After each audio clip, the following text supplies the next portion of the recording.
안녕하십니까. 정의당 대변인 강민진입니다. 당정청이 이달 말에 발표할 대입제도 공정성 강화 방안에 고른기회 전형 확대 방안을 포함하기로 했다는 소식입니다. 교육부 관계자는 대입제도 공정성 강화 방안에 고른기회 확대 방안이 포함될 것이라며 국민들이 체감할 정도로 그 비중이 향상될 것이라고 밝혔습니다. 생색내기용에 그치지 않는 수준의 대폭 확대를 촉구합니다.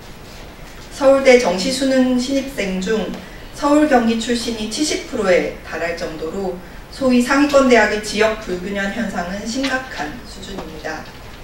또한 서울대 소속으로 국가장학금을 신청한 학생 중 기초생활수급자와 차상위 계층을 제외한 일반 신청자들의 52%는 소득이 최상위 수준인 9에서 10분위로 나타나 계층 불균형 현상 또한 나타나고 있음이 밝혀졌습니다. 누군가는 발목에 모래주머니를 묶고 뛰는데 누군가는 100만원짜리 러닝화를 신고 뛰는 것이 현재의 대학 입시 경쟁입니다. 지역과 계층에 따라 출발선의 차이가 벌어지는 현실을 완화하려면 고른기회 전형의 대폭 확대는 더 이상 미룰 수 없는 필수 불가결한 과제입니다. 정의당은 대학 입시에서 고른기회 전형 비율을 50% 이상 늘릴 것을 요구합니다. 텔레그램 비밀 채팅방을 통해 2만여 개의 아동 청소년 성착취 영상이 유포된 사건이 발생했습니다. 불법 자료가 유통된 채팅방 중에는 가입자가 9,000명에 이르는 곳도 있었다고 합니다. 오늘 경찰은 본 사안에 대해 수사에 착수했음을 밝히면서 신속 수사를 약속했습니다. 얼마 전 다크웹 아동 성착취물 사이트 운영자가 단지 1년 6개월형만을 받고 출소를 앞두고 있어 솜방망이 처벌 논란이 제기된 바가 있습니다. 미국과 영국에서는 해당 사이트 이용자에게 각각 15년과 22년 징역형을 선고한 것과 대조되는 대목이었습니다. 검찰의 범죄 분석 통계에 따르면 지난 2017년 한 해 아동 청소년 성착취물 범죄로 입건된 599명 중 63%가 기소유예 처분을 받았다고 합니다.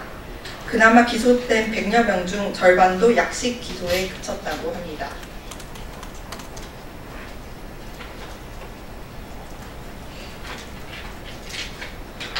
아동 성착취물 이용이 중범죄로 인식되지 않는 우리나라 현실은 기소유예와 솜방망이 처벌로 일관해온 검찰과 사법부가 만들어낸 결과물입니다. 검찰은 이번 텔레그램 사건에서 유포자와 이용자 모두를 빠짐없이 기소하고 사법부는 엄정한 처벌을 내려서 우리 사회에서 아동 성착취물이 용납될 수 없다는 본보기를 보여주길 바랍니다.